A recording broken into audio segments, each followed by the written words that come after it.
এই মেয়ে, তুমি বিয়ে বাড়িতে এটা কি ড্রেস পরে এসেছো? আর তুমি জামিল সাহেবের স্টেপ ডটার তৃষা না? জীবনে প্রথম কোনো বিয়েতে এসে অচেনা এক মহিলার কাছে এরকম প্রশ্ন শুনে তৃষা আটকে উঠল। ভীষণ অনাকাঙ্ক্ষিত এই প্রশ্নটি।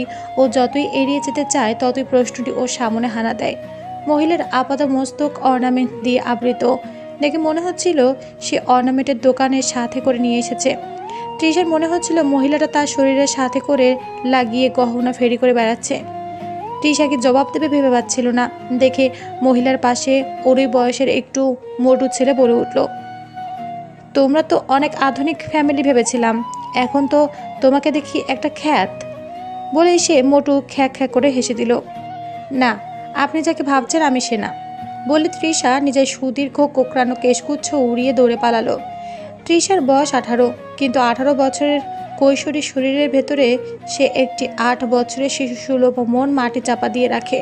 চঞ্চল ও উড়ুক্কু মনটা এক কক্ষে আবদ্ধ থাকে সর্বদা, কেননা সৎ বাবার সংসারে তার বাস।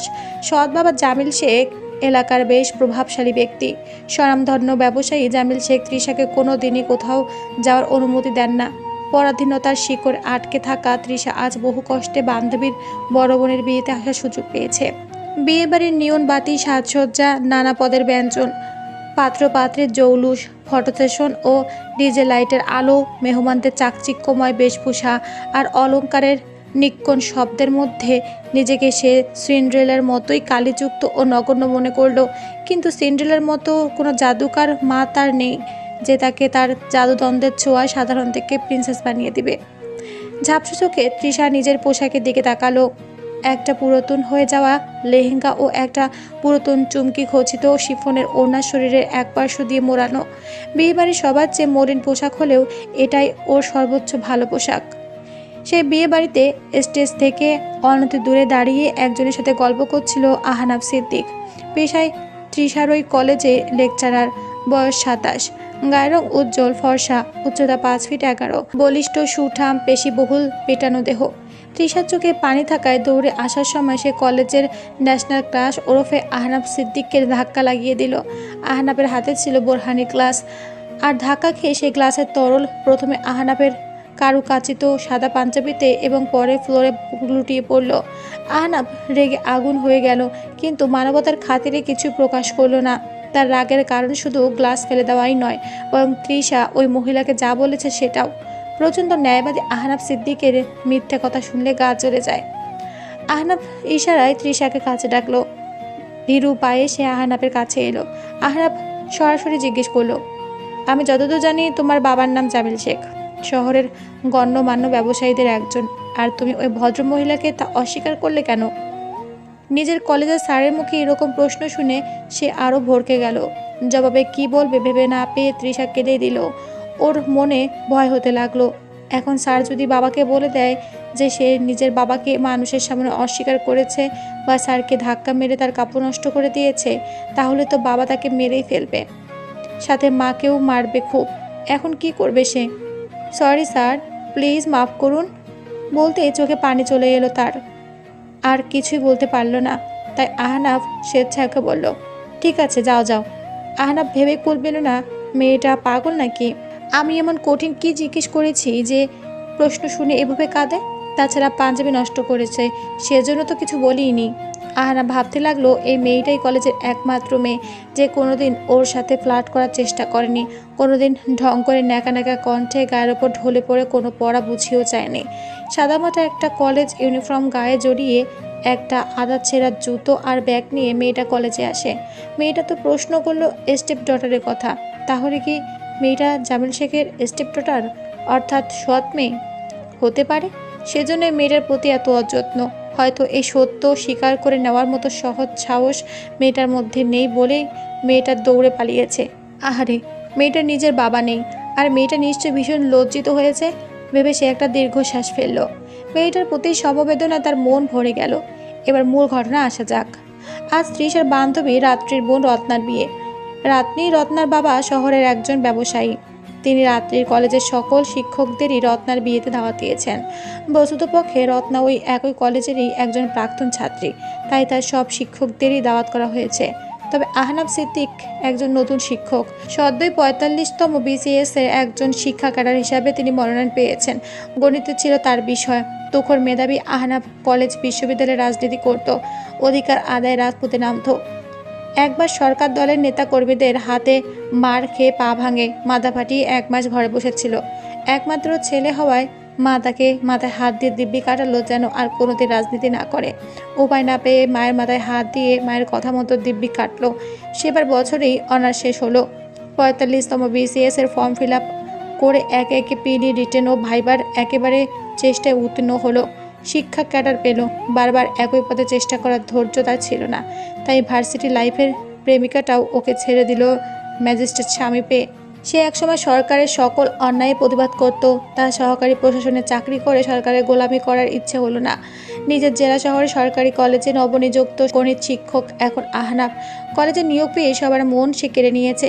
অভিনব কায়দায় পাঠদান, চমৎকার বাগ্মিতা, বন্ধুসুলভতা ও গণিতকে তিনি এমনভাবে ছাত্রছাত্রীদের সামনে তুলে ধরেন যেন তা কোনো ছেলে ভুলানো গল্প।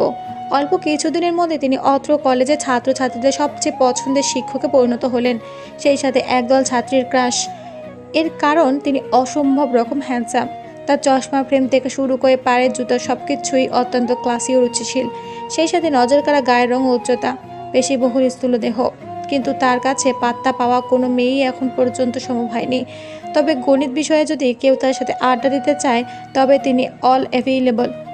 কিন্তু এরকম কঠিন বিষয় গণিতকে কেই বা তার সাথে আড্ডা দিতে যাবে? তাই তিনি সাধারণ ছাত্রছাত্রীদের ধরাছোঁয়ার বাইরে। তবে কিছু ছাত্রী অকারণে তার কাছে রং ঢং করে ম্যাথ বোঝার নাম করে তাকে ইশারায় প্রেমের প্রস্তাব দেয়। কিন্তু আহনাব এই সকল বিষয়ে ভীষণই স্ট্রিক্ট। কখনো কোনো মেয়ে তার কাছে পাত্তা পায় না। আহনাব প্রাইভেট পড়ায় বিশ্বাসী নয়। যে ম্যাথ বুঝবে সে ক্লাসেই বুঝবে। প্রাইভেট পড়ানো আর শিক্ষা নিয়ে ব্যবসা করা একই কথা বলে মনে করেন তিনি। অন্যদিকে রাত্রির বাবা আজমিন ইসলাম তৃষার সৎ বাবা জামিল শেখের একজন বিজনেস পার্টনার, তাই বিয়ে বাড়িতে আসার জন্য রাত্রির অনুরোধ তিনি ফেলতে পারেননি। এদিকে তৃষা আসার পর থেকে রাত্রিকে খুঁজেই চলছে, কিন্তু রাত্রি সেই ব্যস্ত। একমাত্র বোনের বিয়ে বলে কথা, স্যারের সাথে ধাক্কা লাগিয়ে বাড়ির 3তলা একটা রুমে খুঁজে সে রাত্রিকে পেয়ে গেল। সব আয়োজন শেষ হলো, নতুন জামাইকে স্বাগতম জানানোর জন্য তাজা ফুলের মালা তৈরি করাই হয়নি, আর রাত্রি সেটাই করছিল। তৃষাকে দেখা মাত্রই রাত্রি যার পর নাই খুশি হয়ে জড়িয়ে ধরল। তুই তাহলে এসেছিস তৃষা, যা খুশি লাগছে আমার, বলেই তৃষার দিকে তাকালো। হালকা সাজে বান্ধবীকে তার নায়িকাদের মতো সুন্দর লাগছিল, তবে ড্রেসটা বেশ পুরাতন। তার রাত্রির নজর এড়ালো না, তাই ফিসফিসিয়ে বলে উঠল, এটা কি ড্রেস পরেছিস রে জানু আমার? যা এক্ষুনি যা, তোর জন্য একটা ড্রেস কিনে রেখেছি আমি, পরে আর শিগগির। রাত্রি জানতো যে জামিল শেখ তৃষাকে কোনো নতুন ড্রেস কিনে দেয় না, তাই নিজেই জমানো টাকায় তৃষার জন্য একটা ড্রেস কিনে রেখেছিল। তৃষার হাতে একটা বড় প্যাকেট ধরিয়ে দিয়ে তাড়া দিল রাত্রি। প্যাকেট খুলতে খুলতে তৃষা ছুটল ওয়াশরুমের দিকে। ভেতরে একটা চমৎকার লেহেঙ্গা দেখা যাচ্ছে। মনে মনে প্রাণের বান্ধবীকে ধন্যবাদ জানালো সে। তৃষা বাথরুমের দরজা লাগিয়ে পরনের লেহেঙ্গার সবগুলো বোতাম খুলে যেই না টান দিয়ে হাতে নিতে এসেছে, ওর চোখ তো চড়ক গাছ। উল্টো দিকে হয়ে কাপড় পরিবর্তন করছে তার এই কলেজের স্যার আহনাফ। আহনাফের পরনে শুধু আন্ডারগার্মেন্টস ছাড়া আর কিছু নেই। আহনাফ চমকে তৃষার দিকে তাকাতে তৃষা দ্রুত তার উন্মুক্ত শরীর ঢাকতে ঢাকতে চেঁচিয়ে বলা শুরু করলো, প্লিজ স্যার, আমাকে দেখবেন না প্লিজ। আহনাফের মেজাজ গরম হয়ে গেল। সে ফিসফিসিয়ে বলল, এই মেয়ে বলে কি, আমি আগে ঢুকেছি এই বাথরুমে, আর তুমি কোন সাহসে ঢুকে পড়েছো এখানে? আমাকে নিয়ে একটা সিন ক্রিয়েট করার ইচ্ছে তোমার? আর আমাকে বলে যে দেখবেন না প্লিজ। তোমাকে দেখতে আমার বয়ে গেছে, বাইরে বেরো, তারপর তোমার বিচার করছি। বলে আহনাফ দ্রুত তার সব কাপড় পরে বাইরে বেরিয়ে গেল। তৃষা দ্রুত গেট লেক করে দিল। নতুন ড্রেস পরে তৃষার যত খুশি লাগছিল তার সবটাই নিমিষেই মিলিয়ে গেল আহনাফের শাসানি শুনে। ড্রেস পরিবর্তন না করে সে বাথরুমে বসে কাঁদতে শুরু করলো। তৃষা কাঁদতে কাঁদতে কোনো রকমের নতুন ড্রেসটা গায়ে জড়িয়ে বাইরে আসতেই দেখে সেখানে পায়চারি করছে আহনাফ। ভয় আর লজ্জায় একত্রভাবে মেয়েটাকে যেন মাটির সাথে মিশিয়ে দিচ্ছে। আজ প্রথম কোনো মানুষ তাকে কাপড় ছাড়া দেখে ফেলেছে। এ এক বিশ্রী ফিলিংস। ওদিকে এক হাতের মুষ্টি দিয়ে আরেক হাতে ক্রমাগত আঘাত করছে আহনাফ। বিয়ের আমন্ত্রিত অতিথিরা সবাই নিচে বলে আহনাফ বাথরুমের সামনে দাঁড়িয়েছে। প্রচণ্ড রাগ তার চোখে মুখে যেন উগরে উঠেছে। তার মুখভঙ্গিটাও আক্রমণাত্মক। অন্য একটা হলুদ রঙের পাঞ্জাবি পরে এসে দাঁড়িয়েছিল। দেখতে অসাধারণ স্মার্ট লাগছে তাকে। চোখের রিমলেস চশমার নিচেও তার ক্রোধান্বিত চোখ দুটি জলজল করছে। তৃষা ভাবলো মুষ্টিবদ্ধ হাতে ওই রকম একটা ঘুষি তাকেও মারবে নাকি সে। ভয়ে গলা শুকিয়ে এলো তৃষার। তৃষাকে দেখে সে কাছে ডাকলো, রুক্ষ স্বরে আদেশ করে বলল, এই মেয়ে এদিকে এসো, হারি আপ। তৃষা তখনও নীরবে কেঁদে চলছে। কাছে এসে কেঁদে কেঁদে বলল, সরি স্যার, আমাকে ক্ষমা করুন। আমার বাবাকে সব বলবেন না প্লিজ, তাহলে আমাকে মেরেই ফেলবে। আপনি যে শাস্তি দেবেন আমি মাথা পেতে নেব। আহনাব একটা ধমক দিয়ে দাঁত কটমট করতে করতে বলল, এই মেয়ে চুপ করবা, একদম ন্যাকা সাজবা না, একদম না। ওই পাজি মেয়েদের দলটাই তোমাকে পাঠিয়েছে না? সাব সাব ওদের প্রত্যেকের নাম বলো, তাহলে তোমাকে ছেড়ে দেব। তাছাড়া সবার সামনে তোমাকে এমন অপমান করব যে কেঁদে কুল পাবা না। তৃষা তার স্যারের কথা কিছু বুঝতে পারল না, তাই উত্তরে বলল, স্যার আপনি কোন মেয়েদের কথা বলছেন? আমি তো কিছু বুঝতে পারছি না স্যার। আহনাফ দ্বিগুণ অগ্নিশর্মা হয়ে শুধালো, ন্যাকামি করো? আবার বলো চেনো না? কয়েক মাস যাবৎ আমাকে টানা হয়রানি করে আসছে ওই মেয়েগুলো। আমি যেখানে যাই সেখানেই যাই, সিসি ক্যামেরার মতো এরা আমায় নজরদারি করে। ফোনে, সোশ্যাল মিডিয়ায়, হোয়াটসঅ্যাপে এরা টানা মেসেজ পাঠিয়ে যাচ্ছে। আজ এদের অত্যাচার চরমে পৌঁছে গেল। আমি যে ওয়াশরুমে চেঞ্জ করছি সেখানে পর্যন্ত ন্যাকেট হয়ে ঢুকে পড়ছো।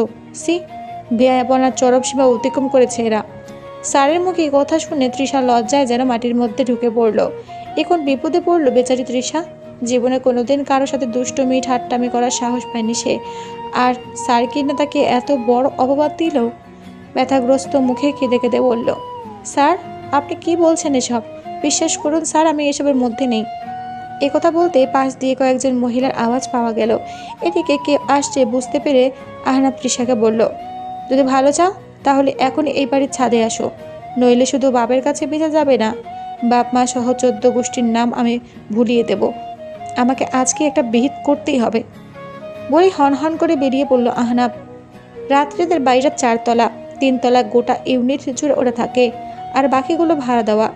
বাড়ির সামনে এক বিশাল মাঠের ন্যায় জায়গা আছে, সেখানে বিয়ের স্টেজ সাজানো হয়েছে, প্যান্ডেল টানানো হয়েছে ও লাইটিংও করা হয়েছে। পুরো ছাদে বাগান ও পাখি পালন করা হয় বলে সেখানে লোকজনের কোনো পদচিহ্ন নেই।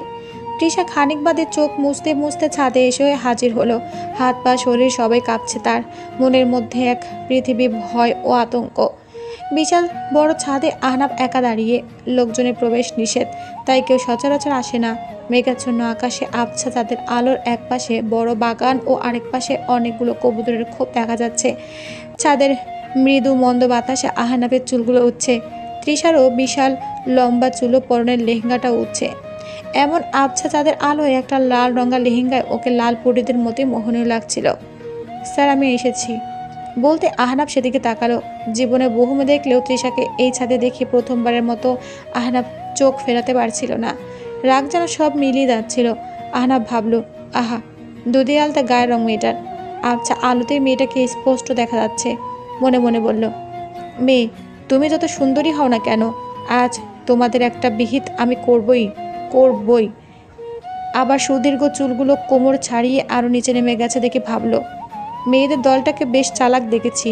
ওরা জানে যে লম্বা চুল আমার পছন্দ, তাই লম্বা চুলওয়ালা মেয়েটাকে পাঠিয়েছে যেন আমি কিছুই না বলতে পারি। আহনাব এসব ভাবতেই আছে, এর মধ্যে তৃষা আবার বলল, স্যার আমি এসেছি। আহনাব তখনও চুপচাপ মেয়েটাকে দেখছেই। তৃষা এবারে কয়েক কদম সামনে অগ্রসর হতেই চারা গাছে দেওয়ার জন্য পানির ট্যাপের পাশে পড়ে থাকা পানিতে বিশাল বড় করে আছাড় খেলো। পিছলে একেবারে আহনাফের গায়ের ওপর ঢলে পড়ল সে। আহনাফ এক হাতে তৃষার চিকন কোমর জড়িয়ে ধরল, আরেক হাত তৃষার কোকড়া কোকড়া লম্বা চুলে জড়িয়ে গেল। তৃষাও তার দুহাত দিয়ে আহনাফকে ধরে ফেললো। শরীর থেকে ওড়না উড়ে গেল তৃষার, তাই উন্মুক্ত বুকের দিকটা সরাসরি চোখে পড়ল আহনাফের। ভীষণ লোভনীয় সে দিক হতে দৃষ্টি সরিয়ে নিয়ে আহনাফ তৃষার চুলের জটটা হাতে নিজের হাত ছাড়িয়ে নিতে ব্যস্ত হয়ে পড়ল। ওদিকে তৃষার চুলের ব্যথায় কুঁকড়ে যাচ্ছে। ওর চুলের একটা অংশ আহনাবের পাঞ্জাবির বোতামে আটকে গেছে। মিনিট 5 সময় ধরে প্রাণপণে চেষ্টা করে তৃষার চুলে বাঁধন হতে আহনাব মুক্ত হলো। ততক্ষণ আহনাবের কতগুলো গরম নিঃশ্বাস তৃষার ঘাড়, কান ও গাল ছুঁয়ে গেছে। তবে কিশোরী তৃষা সেসবের কোনো মানে বোঝেনি। আহনাব তৃষার প্রতি নিজের এ ধরনের অনুভূতির জন্য নিজেই নিজেকে ধিক্কার জানালো। মেয়েটার অগোচরে ওর প্রতি এ ধরনের অনুভূতি আনা ঠিক হয়নি।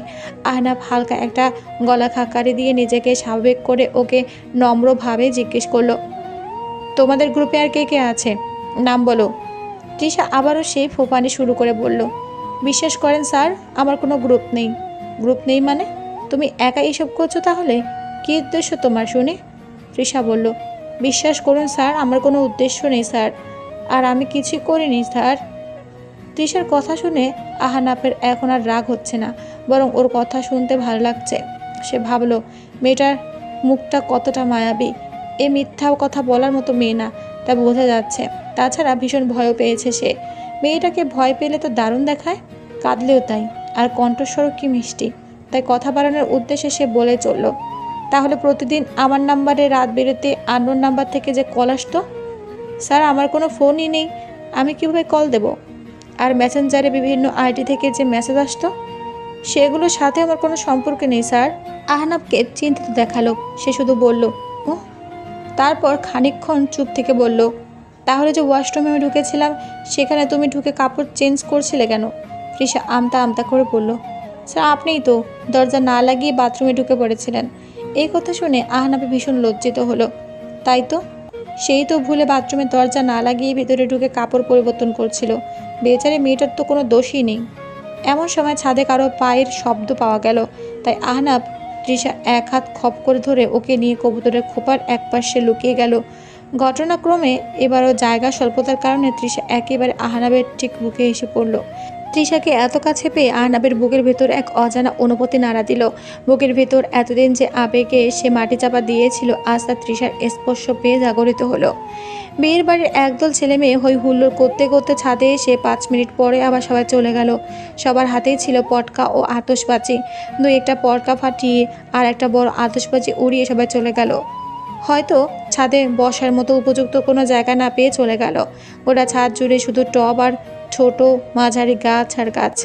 তৃষা ততক্ষণ আহনাবের বুকের খুব কাছে দাঁড়িয়ে হাত দুটো বুকের কাছাকাছি জড়ো করে রেখে গুটিসুটি হয়ে লুকিয়েছিল। আর আহনাব গোটা সময়টাই তৃষার দুই বাহুতে ধরেছিল। আহনাবের বড় বড় গরম নিঃশ্বাস তৃষাকে ছুঁয়ে যাচ্ছিল, কিন্তু তৃষার এসব কিছুই বোধ হচ্ছিল না। কলেজের একমাত্র ক্রাশ আইকন, যার মন পাওয়া সব মেয়েদেরই একমাত্র মূল লক্ষ্য, সে আছে তৃষাকে জড়িয়ে। তবে তৃষা এ সম্পর্কে কোনো বোধই নেই। সংকোচে শরীর আড়ষ্ট হয়ে যাচ্ছিল, আর লজ্জায় ওর গাল আর নাক দিয়ে গরম ভাব বেরোচ্ছিল। নাক, কান, মাথা আর কপাল ঘেমে সেই ঘাম চুয়ে চুয়ে গলা বেরিয়ে নামছিল। ছেলে মেয়েদের দল চলে যেতে আহনাব ইতস্তত করে তৃষাকে ছেড়ে দিল। আহনাব তৃষাকে ছেড়ে দিতেই তৃষা যেন হাঁপ ছেড়ে বাঁচল। আহনাব বলল, সরি তৃষা, তুমি মাইন্ড করনি তো? আসলে কেউ দেখে ফেললে আমার তোমার নামের রটনা রটতো, তাই লুকাতে হয়েছে। ছাত্রীর সাথে রটনা, ইটস আ ডেঞ্জারাস। তবে তৃষা যেন আর কোনো কথা শুনতে নারাজ। সে এখান থেকে পালাতে পারলেই বাঁচে, তাই দ্রুত বাক্যে বলে উঠল, স্যার, আমি এবার যাই। বলে গটগট করে হেঁটে চলে যেতে উদ্যত হলো। আহনাফের মুখে ভালো লাগাময় হাসি। হাসিটা মুখে ধরে রেখে সে তৃষাকে মৃদু ধমক দিয়ে বলল, স্টপ, এক কদম যাবে না তুমি। কেন স্যার? যেতে দেবো, তবে এক শর্তে। কম্পিত স্বরে তৃষা বলল, শর্ত? কী শর্ত স্যার? তোমাকে আমার হয়ে গোয়েন্দাগিরি করে জানতে হবে যে কে বা কারা আমাকে এভাবে র্যান্ডমলি ডিস্টার্ব করে আসছে। তৃষা শুকিয়ে যাওয়া মুখে বলল, কিন্তু স্যার, আমি এসব গোয়েন্দাগিরি তো করিনি কোনো দিন। আহনাব বলল, আরে বোকা মেয়ে, এটা খুবই সোজা একটা কাজ। তোমার ফোন নাম্বারটা আমাকে দাও, আর আমি রাতে কল দিয়ে তোমাকে সব বুঝিয়ে বলবো। কিন্তু স্যার, আমার তো কোনো কন্ট্যাক্ট নাম্বার নেই। আহনাব ভ্রু কুঁচকে বলল, বললেই হলো? এই 21st সেঞ্চুরিতে কারো একটা কন্ট্যাক্ট নাম্বার নেই? এটা কি কোনো সম্ভবপর কথা? তৃষা আবার কেঁদে দিল। ও যে কি একটা ফ্যামিলিতে থাকে, এটা দুনিয়ার কেউই মূলত জানে না। সবাই ওকে ভাবে বড়লোকের মেয়ে, ভাবে না জানি কত বিলাসিতা আর সুখে ভোগে কাটে জীবন, কিন্তু বাস্তবে ওর একটা বাটন ফোনও নেই। এটা অবিশ্বাস্য হলেও সত্য। লজ্জায় কাউকে বলবার জো নেই, আর বললেও কেউ ওকে অপমানিত হতে হয়। এবার ওর কান্না দেখে আহনাব ধমকে সুরে বলল, বেশ মেয়ে তো, অনেক ভালো কান্না করতে পারো। কথায় কথায় কান্না করো। কান্নার অলিম্পিকে গেলে তো একেবারে চ্যাম্পিয়ন হয়ে আসবে দেখা যাচ্ছে। তৃষার কান্নারত স্বরে ঢোক গিলতে গিলতে বলল, সরি স্যার, স্যার আমি যাব না ওখানে। ওর কথা শুনে আহনাব হেসেই দিল, ডোন্ট ওরি, তোমাকে পাঠাবো না কান্নার অলিম্পিয়ারে। বোকামে, বাস্তবে কান্নার অলিম্পিয়াড বলতে যে কিছুই নেই তাই আমি জানি না। তৃষা এবার লজ্জা পাবে বলে আর সে খোলাসা করল না তৃষার সামনে, বরঞ্চ সে এবারে অনুনয়ের স্বরে বলল, আসলে Trisha, I need your help. কলেজের কিছু মেয়ে এমনভাবে আমার পেছনে পড়েছে যে ওরা আমাকে ডুবিয়ে ছাড়বে।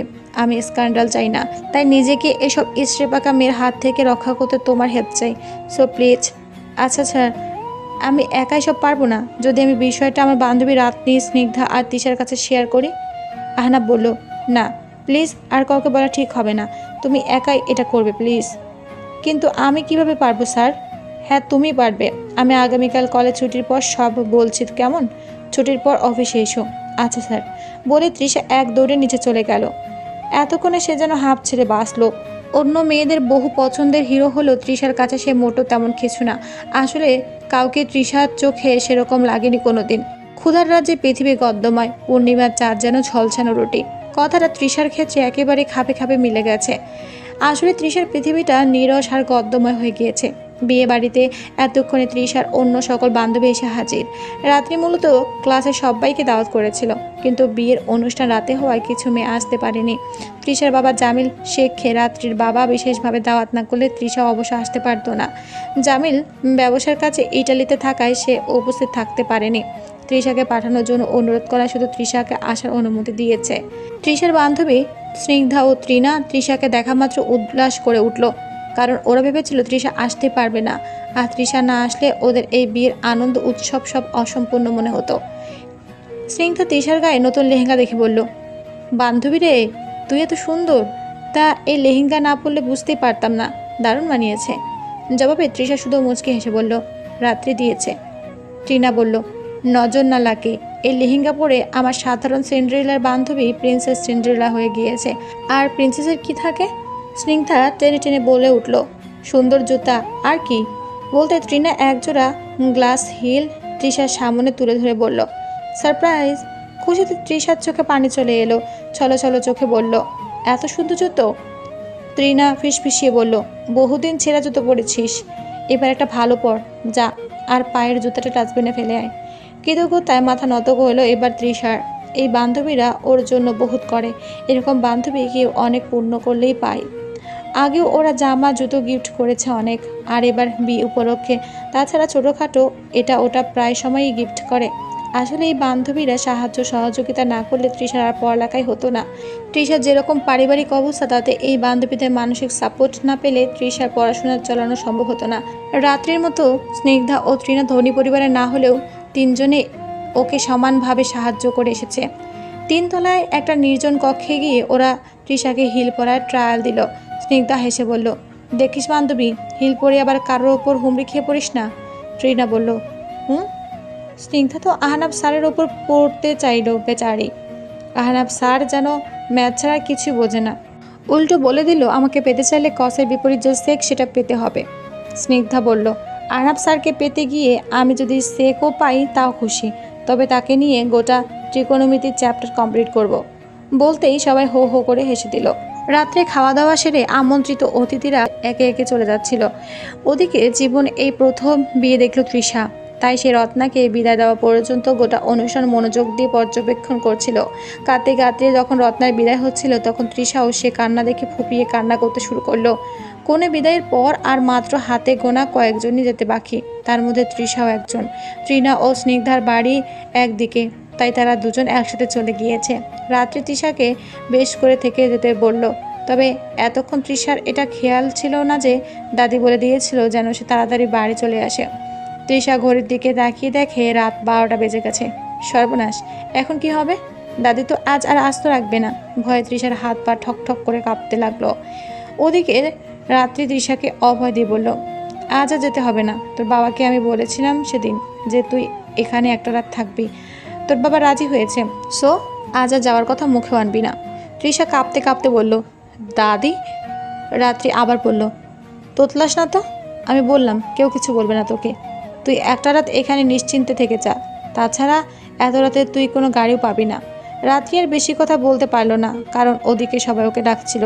রাত্রি একাই অনেক কাজের দায়িত্ব নিয়েছিল, কোনের একমাত্র বোন বলে কথা। রাতে চলে যেতে তৃষা ওর সৎ দাদি শাকিলা শেখের কথা ভেবে ভয়ে বাড়ি চলে যাওয়ার উদ্দেশ্যে একাই বাইরে পা বাড়ালো। সে জানে যে এত রাতে কোনো গাড়ি পাবে না, তাই ভাবলো আজ হেঁটে বাসা যাবে সে। রাস্তা তো চেনাই, যদিও এলাকার মোড় পর্যন্ত যেতেই ওর ভুল ভাঙলো। সেখানে এক গাদা রাতজাগা ক্ষুধার্ত কুকুরের ঘেউ ঘেউ শুনে ভয়ে ওর অন্তরাত্মা অসাড় হয়ে আসতে লাগলো। পথে থাকা একটা লাঠি নিজের হাতে উঠিয়ে এসে নিজের মনকে বলল, চল রে চল, আজ ভয়কে করতে হবে জয়। কিন্তু কুকুরগুলোকে ক্রস করে সামনে এগিয়ে যেতে আরেক ভয় এসে হানা দিল। ক্ষুধার্ত কুকুরের চেয়ে ভয়ঙ্কর হলো খারাপ মানুষ। মোড় পার হয়ে সামনে যেতেই সেখানে বসে জুয়া খেলতে দেখা যায় একদল লোককে। তারা কি জানে কি খাচ্ছিল আর হো হো করে হেসে উঠেছিল। তৃষা পাশ দিয়ে যাওয়ার সময় সবাই একযোগে তৃষার পানে তাকালো। তৃষা দ্রুত পা চালালো। কয়েক সেকেন্ড পরে বুঝতে পারলো যে ওই জুয়ারি দলের দুইজন ওকে পেছন থেকে ডাকছে। তৃষা এবারে দৌড়াতে শুরু করলো, কিন্তু ভারী লেহেঙ্গা আর উঁচু হিল পরে দৌড়ানো এত সহজ ছিল না। তবু শরীরে যত শক্তি ছিল সব একযোগে করে দৌড়াতে শুরু করলো, কারণ সে পেছন থেকে ওদের কয়েকজনের পায়ের আওয়াজ পাচ্ছিল। তৃষা তাই প্রাণপণে দৌড়াতে শুরু করলো। পেছনের মানুষগুলো ওকে প্রায় ধরে ফেলেছে। ওরা অকথ্য ভাষায় গালিগালাজ করছে তৃষাকে আর থামতে বলছে। একজন যা বলছে তা তৃষা স্পষ্ট শুনতে পেল। থাম রে থাম, সুন্দরী রে থাম, মেলা টাকা দিমু, বহুত আদর্শ দিমু, থাম রে। একথা শুনে ভয়ের জম যেন এসে তৃষার কলেজাটাকে ধরে টান দিল। এমন সময় একটা বাইক তৃষার সামনে দিয়ে আসছিল, তাতে হেলমেট পরিহিত এক লোক। তৃষা যেন অভয় পেল। সত্যি সত্যি সেই বাইক সামনে আসতে পেছনে পেছনে আসা সব বাজে লোক ভূত দেখার মতো উল্টো দিকে ভো দৌড় দিল। বাইক তৃষার ঠিক পাশেই থেমে গেল। তৃষা ক্লান্ত হয়ে ধপ করে মাটিতে বসে পড়ল। বাইকে কে আছে? আর তাকে দেখে বাজে লোকগুলো সব কেন দৌড়ে পালালো সে চিন্তা তৃষার ঠিক মাথায় এলো না। মাথাটা যেন অন্তঃশ্বাস শূন্য হয়ে গেছে। এ কি? বাইকের ওপর থেকে হেলমেট খুলতে খুলতে নামলো আহনাব স্যার। প্রচণ্ড জেদি তেজি আহনাব একসময় এক দাপুটে রাজনৈতিক নেতা ছিল। আজ সরকারি চাকরি করলেও তার সে দাপট এখন অক্ষুণ্ণ আছে বলেই বখাটে দল তাকে দেখে পগার পার হয়েছে। বখাটেরা চলে যেতে আহনাব তৃষার কাছে এসে একটা ধমক দিয়ে বলল, মেয়ে তুমি তো আচ্ছা বোকা, এই পথে এত রাতে কেউ আসে? আমি আর 2 মিনিট পরে এলেই তো ওরা তোমাকে আস্ত চিবিয়ে খেত। তৃষা কাঁদো কাঁদো হয়ে বলল, স্যার বিশ্বাস করেন আমি জানতাম না যে এই রাস্তায় নরখাদকরা থাকে। ওর কথায় আহনাব হাসবে নাকি কাঁদবে ভেবে পেল না। সত্যি এই মেয়ে এত বোকা কেন? কিচ্ছু বোঝে না, জানে না এই দুনিয়া সম্পর্কে। আজ তো চিবিয়ে খেত এটাও কোনো অর্থে বলেছে, সেটা তৃষার সামান্য বোধগম্য হয়নি। ওর মতো বোকা মেয়ে আহনাব নিজের জন্মে দেখেনি। নিজের একটা গার্লফ্রেন্ড ছিল, তাও দুনিয়ার বজ্জাত। তুকোর সুন্দরী ছিল মেয়েটা, তবে বল একটা হাদা ছেলের সাথে উঠতো বসতো। কিছু জিজ্ঞেস করলে বলতো ওগুলো তো আমার ভাই ব্রাদার। তারপরও এরকম একটা ভাই ব্রাদার পেয়ে সে কিনা অবশেষে ধোকা দিয়ে বিয়ে করে ফেললো। আর আহনাব ছিল তৃষার মতোই ভোলাবোকা এক মেয়ে সন্ধানে। যাক, এই ভোলাবোকা মেয়েটার সাথে আরেকটু সময় অতিবাহিত করার সুযোগ আহনাব পেয়ে গেল এই রাতে। আহনাব কথা না বাড়িয়ে তৃষাকে দ্রুত তার বাইকে উঠে বসতে আদেশ করলো। তৃষা বাইকে ওঠার ক্ষেত্রেও তার আরও বোকামির পরিচয় দিল। আহনাব বাইকে বসেছিল, তবে তৃষা বুঝতে পারছিল না যে কীভাবে উঠে বসবে। সে একবার এক পাশে বসে তো আরেকবার আরেক পাশে বসে। আহনাব তৃষাকে বুঝিয়ে বলল, প্যাডেলে পা দিয়ে উপরে উঠে বসে আমার কাঁধে হাত রাখো, আর যেদিকে ইচ্ছে সেদিকে বসো, সমস্যা নেই। ইচ্ছে হলে ডান দিকে পা দাও আর না হয় বাম দিকে, আর আমি ধীরে চালাবো, ভয়ের কোনো কারণ নেই। তৃষা উঠতে বাইক ছুটতে শুরু করলো। এত বেগে সে জীবনেও চড়েনি। সে শুধু সিএনজি আর অটোরিকশাতেই চড়েছে বড়জোর। তৃষা ভয়ে ভয়ে 2 হাত দিয়ে আহনাবের বুক বরাবর জড়িয়ে ধরলো। মেয়েটা গোড়া শরীর ভার যেন আহনাবের উপর লুটিয়ে পড়ছিল, আর খোলা চুলগুলো উড়ে আহনাবের ঘাড় কাঁধ ছুঁয়ে মুখ পর্যন্ত চলে আসছিল। ওর চুলের ঘ্রাণটা অদ্ভুত, একেবারে প্রাকৃতিক ঘ্রাণ। অন্য মেয়েদের চুলে যেমন শ্যাম্পুর কেমিক্যাল যুক্ত ঘ্রাণ, এই মেয়েটার তা নয়। কোকড়ানো হলেও এত মসৃণ চুলগুলো। আহনাবের কানে গান বেজে উঠল, ওগো তোমার চুলের গন্ধে পাগল হব, মাতাল হয়ে উন্মাদনায় হাঁটবো গোটা বিশ্ব। ওগো ও হৃদয় হরণী, তুমি নারী নাকি পরী? আহনাবের হৃৎপিণ্ডের গতি যেন স্তিমিত হয়ে আসছিল। সে নিজের উপর কি তবে নিয়ন্ত্রণ হারাতে শুরু করেছে? মেয়েটার অস্পর্শ যেন তাকে স্বর্গীয় হাওয়ায় ভাসিয়ে নিয়ে যাচ্ছিল। এই অনুভূতি কোনো কামনার অনুভূতি নয়, বরং কোনো শুদ্ধ ভালোবাসার অনুভূতি। তৃষা বারবার বলছিল যে ওদের বাড়ি প্রান্ত কানাই রোড। আহনাব নিজেও চেনে বাড়িটা, কিন্তু কেন যেন সব গুলিয়ে ফেলে 10 মিনিটের পথ ঘুরে ঘুরে আধ ঘন্টা লাগিয়ে দিল। এতক্ষণ সময় পুরোটা জুড়ে তৃষা আহনাবকে পেছন থেকে জড়িয়ে ধরে রইল। আহনাব মনে মনে ভাবল, আচ্ছা মেয়েটার কি কোনো অনুভূতি নেই, থাকার কি কথা নয়? কলেজ ও ভার্সিটি লাইফে ওকে পছন্দ করে এরকম মেয়ের অভাব ছিল না। সবাই ওকে পছন্দ করত, কারণ সে দেখতেও যেমন স্মার্ট ও সুদর্শন তেমনই মেধাবীও। নায়ক হওয়ার অফারও পেয়েছিল। আর এই কলেজে চাকরি হওয়ার পর তো মেয়েরা যেন ওকে আস্ত গলৎকরণ করে। বাসার সামনে নামতে নামতে রাত 1টা বেজে গেল।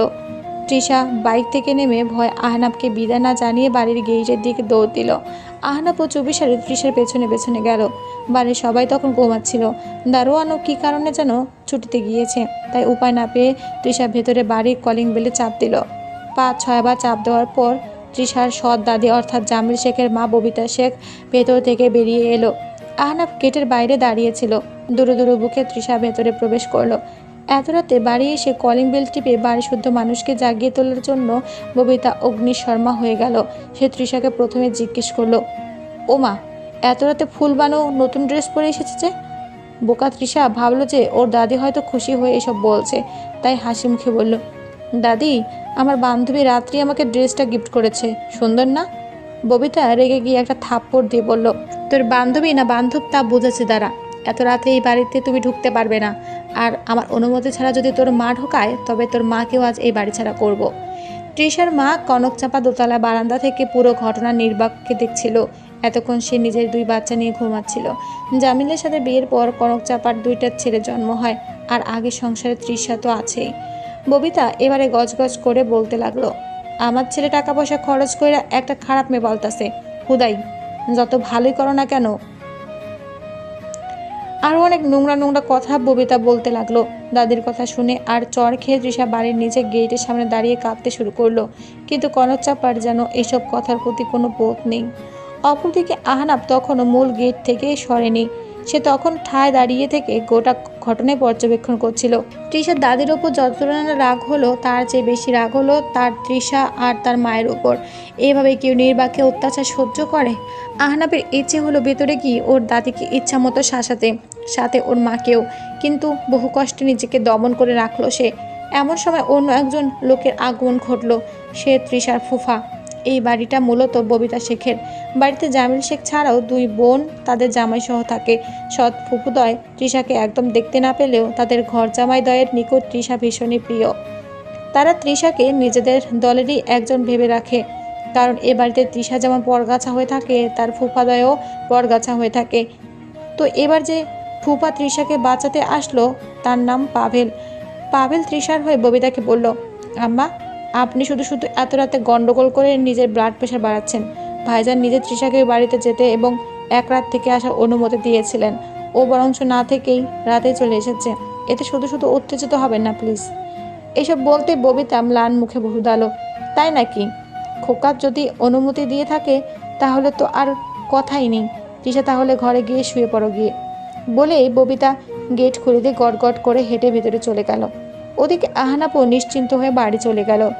আহনাব এতক্ষণে ভুলে গিয়েছিল যে কেন বাইরে বেরিয়েছিল। এতক্ষণ পরে মনে পড়ল যে একটা জরুরি কাগজ ফটোকপি করতে বের হয়েছিল। মনে মনে বলতে লাগলো, এতক্ষণে দোকানদার ঘুমিয়ে সারা, শিট, আজ আর কাজটা করা হলো না। তাও ভালো, মেয়েটাকে বাঁচাতে পেরেছিল, একেবারে ঠিক সময় এসেছিল বলে। তৃষা নিজের রুমে যেতেই ওর মা কনকচাপা রুমে এলো। টলতে টলতে বলতে লাগলো, এত রাতে থেকে এলেই পারতি, তোর বাবা তো রাতে থাকার অনুমতি দিয়ে দিয়েছিল। জীবনে কোনোদিন কারো বিয়ে দেখিসনি? বলতে তৃষা তার মাকে থামিয়ে বলল, কেন, তোমার বিয়ে তো দেখেছি। এই এক কথাতেই কনকচাপা চুপ। মিনিটব্যাপী স্তব্ধ হয়ে ঠায় দাঁড়িয়ে রইল কনকচাপা। তৃষা তো সত্যি কথাই বলেছে, নিজের মায়ের বিয়ে তো তাকে দেখতে হয়েছে। তৃষার বয়স তখন মাত্র 7। ঢাক ঢোল পিটিয়ে সানাই বাজিয়ে 1000 লোক দাওয়াত করে সে বিয়ে হয়েছিল। বিশিষ্ট সুদখোর ব্যবসায়ী জহির শেখের সাথে বিয়ে বলে কথা। গয়নায় সারা শরীর মুড়িয়ে নিয়ে গিয়েছিল কনকচাপাকে। অন্য বিয়েতে মেয়ে পক্ষ যৌতুক দেয়, আর এই বিয়েতে কনকচাপার বাপ ভাইকে যৌতুক দিয়েছে জহির শেখ। আর কত ইতিহাস, সবটা জানে না তৃষা, তাই তো মাকে এত সহজে ভুল বোঝে সে। কনকচাপা তখনও দাঁড়িয়ে। মেয়ে তার কথা শিখেছে এখন, আগে তো এসব বলতে পারতো না। মাঝে মাঝে অতীতে গিয়ে সময়ও স্তব্ধ হয়ে যায় তার কাছে। আজও হচ্ছে। সুন্দরী কনকচাপার এক কন্যাসহ বিধবা হলে তাকে বিয়ে করার জন্য উঠে পড়ে লেগে যায় জহির শেখ। এলাকার বিশিষ্ট ব্যবসায়ী ও শিল্পপতি হিসেবে তার খ্যাতি। সেই সাথে খ্যাতি তার আজব শখের জন্য। এই শখের নাম হলো বিয়ে করা। ঘন ঘন বিয়ে করে তালাক দেওয়া তার একটা শখ। মোট কতখানা স্ত্রী আছে তার কোনো স্পষ্ট হিসেব কেউ জানে না, হয়তো সেও জানে না কিনা ঠিকঠাক। তার বেশিরভাগ স্ত্রীকে সে তালাক দিয়ে দিয়েছিল।